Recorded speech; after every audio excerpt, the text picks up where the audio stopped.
এই মুহূর্তে আপনারা যারা ইউরোপে আছেন অথবা ইউকেতে আছেন, বাট আপনারা চিন্তাযুক্ত আছেন যে আপনারা স্টাডি শেষ করে ফেলছেন কিন্তু ওখানে থাকার পারমিট নেই বা পোস্ট ওয়ার্ক পারমিট এখনও পাননি, বা আপনার যে কোনো সমস্যার কারণে আপনি যদি অন্য দেশে মুভ করতে চান, তাহলে আপনার একটি সুন্দর অপশন হতে পারে পর্তুগাল।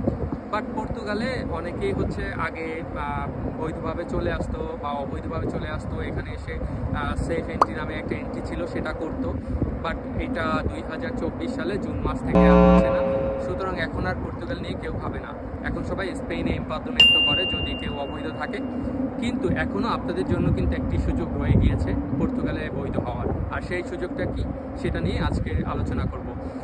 পর্তুগালে যদি আপনি আর্টিকেল 91 92-র আন্ডারে আসেন, তাহলে কিন্তু আপনি পর্তুগালে এখনও কার্ড পেতে পারেন এবং রেসিডেন্সি পেতে পারেন।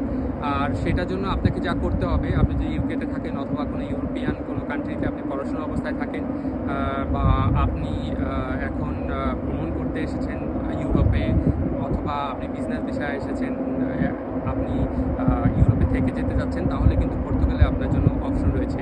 এই আর্টিকেল 92 বা 91 দ্বারাই কিন্তু আপনি বৈধ হতে পারেন।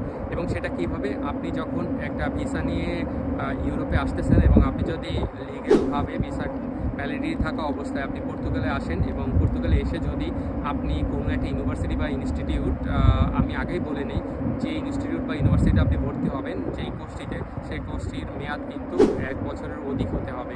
সো 1 বছরের অধিক বা যে কোনো মাস্টার্স প্রোগ্রাম 2 বছর হয়ে থাকে, আপনি যদি অ্যাডমিশন নেন, তাহলে কিন্তু আপনি আপনার সকল অ্যাডমিশনের ডকুমেন্ট এবং আপনি যে পেমেন্ট পে করেছেন সেই পের ডকুমেন্ট দিয়ে আপনি কিন্তু এই দেশের যে আইমা আছে, আইমাতে অ্যাপ্লাই করতে পারেন এবং আপনি একটি লয়ারের শরণাপন্ন হতে পারেন।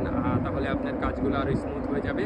আপনি কিন্তু উইদিন 4 কি 5 মান্থসের মধ্যে আপনি পর্তুগালের রেসিডেন্স কার্ড পেতে পারেন কোনো সমস্যা ছাড়াই। এবং আরও এডিশনালি বলে নেই, আপনার পড়াশোনা শেষে তার আগে যদি আপনি জব করেন, জব পেয়ে যান, আপনার জব কন্ট্রাক্ট এবং প্রয়োজনীয় পে স্লিপগুলো দিয়ে আপনি কিন্তু আপনার এই যে কার্ডের যে ভ্যালিডিটি শেষ হয়ে যাবে একটা সময়, তখন কিন্তু আপনি নতুন কার্ড পেতে পারেন এবং নতুন কার্ডটি পেয়ে কিন্তু আপনি পরবর্তী আরও 2 বছরের রেসিডেন্স পারমিট পেয়ে যাবেন। এরপরে আপনি যখন এই 2 বছর শেষ হয়ে যাবে, আবার কিন্তু আপনার জব দিয়ে আপনি আরও 2 বছর 3 বছরের কার্ড পাবেন।